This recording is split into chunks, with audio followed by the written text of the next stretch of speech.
So I've been noticing lately that homes that were previously listed and under contract seem to be coming back on the market more than we were seeing in the past. And I think part of the reason this is happening is that things are moving so quickly in this market right now.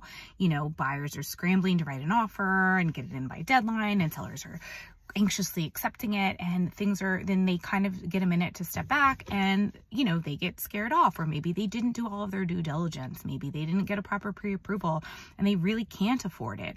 Or maybe they didn't realize how many things were wrong with the house. Or maybe if you were a seller, you accepted an offer too swiftly and you didn't fully vet the buyer. So what I just wanted to recommend to any buyers out there, if you don't want to get caught up in a situation where you are one of the ones where your deal falls through, is really just make sure that you have very trusted partners throughout the transaction. So whether it is your lender that is going to make sure that you are getting a very thorough pre-approval and not just getting you the best rate, but can get you to closing on time, or an attorney that's going to have your back and be there for you and communicate with you. And it's not just a random friend that's a trial attorney that's not going to be able to answer your emails because they're stuck in court all day.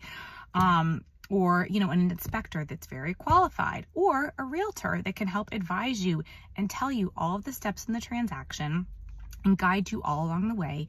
And most importantly, communicate with you and the other agent, because communication is really what's holding deals together these days. And, you know, as an agent, for me, I find that I build good relationships with the other agent, and I've actually been able to get my clients' offers accepted on some of those deals that fall through, and I get them to closing. And that's because I've built a really strong relationship with the other agent.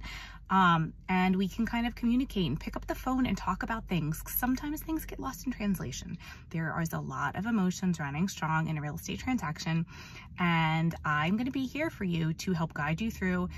And, you know, take a deep breath and really communicate about what needs to get done and help us get to close. So if you are out there and maybe frustrated with this market, I am here for you, and I'd be happy to talk to you about what needs to do to get from contract to close.